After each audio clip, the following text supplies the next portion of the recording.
Hola, hoy nos vamos a sumergir en una de las historias más potentes e influyentes de la humanidad, la del cristianismo.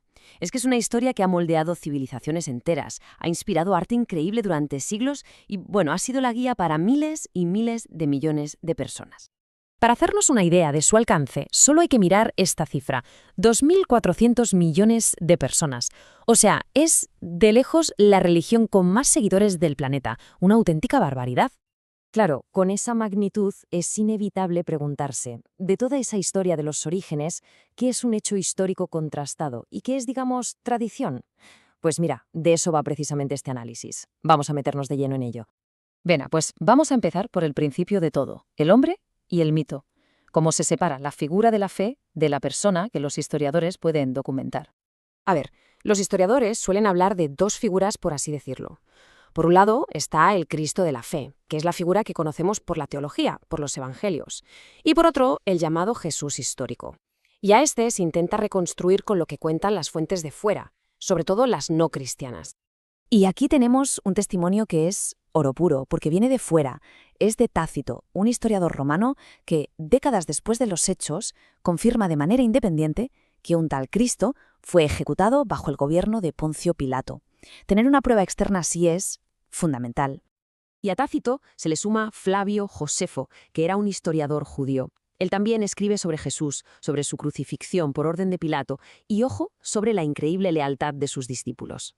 Juntos, estos textos anclan a Jesús como una figura histórica real, reconocida más allá de su círculo de seguidores.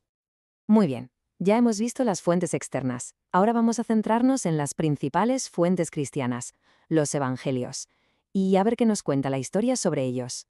Bueno, lo primero y más importante que hay que tener en cuenta es que los evangelios no son crónicas periodísticas escritas al momento. Para nada.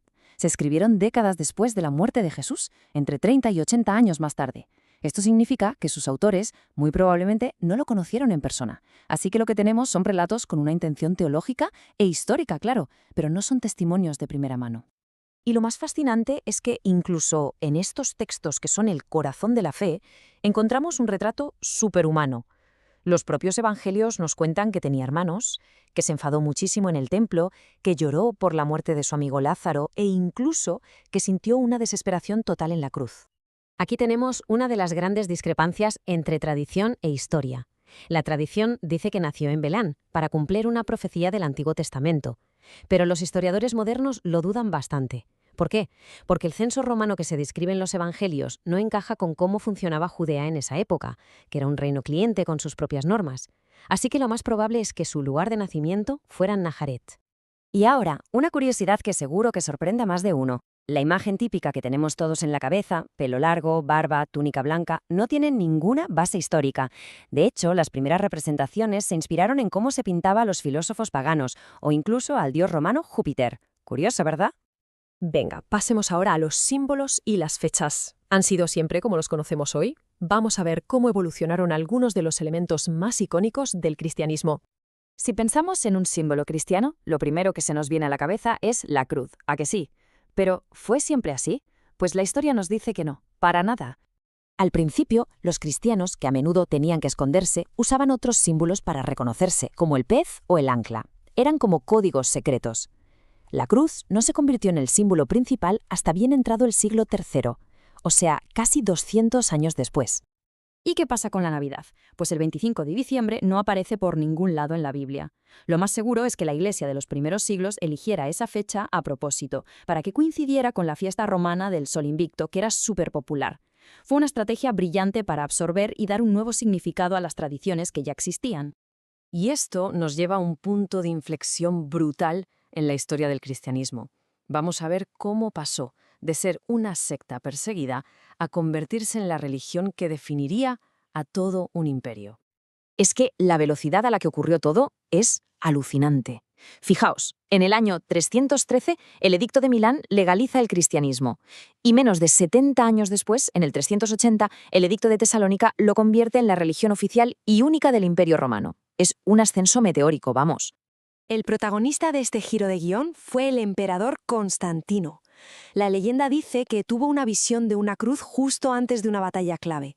Tras ganar, no solo legalizó el cristianismo, sino que fue más allá. convocó el Concilio de Nicea para poner orden y unificar las diferentes corrientes que había. Y ese concilio fue absolutamente decisivo. Allí se zanjaron debates importantísimos. Se condenó el arrianismo, que decía que Jesús no era totalmente divino, se afirmó que el Hijo era de la misma naturaleza que el Padre y se redactó el credo de Nicea.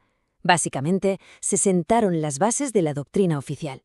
Y el último paso lo dio el emperador Teodosio. Con este edicto, el cristianismo que se había definido en Nicea ya no era solo legal, no, se convirtió en la única religión oficial del imperio. Esto marca el fin del mundo clásico y el pistoletazo de salida a la cristiandad medieval. Bueno, y para ir terminando, volvamos a la idea del principio. Vamos a juntar las dos piezas del puzzle que hemos estado mirando, la historia y la fe. Lo que hemos visto es que la historia nos cuenta un relato basado en pruebas, en textos, en arqueología. La fe, por otro lado, nos da otro relato, basado en la creencia, en la revelación.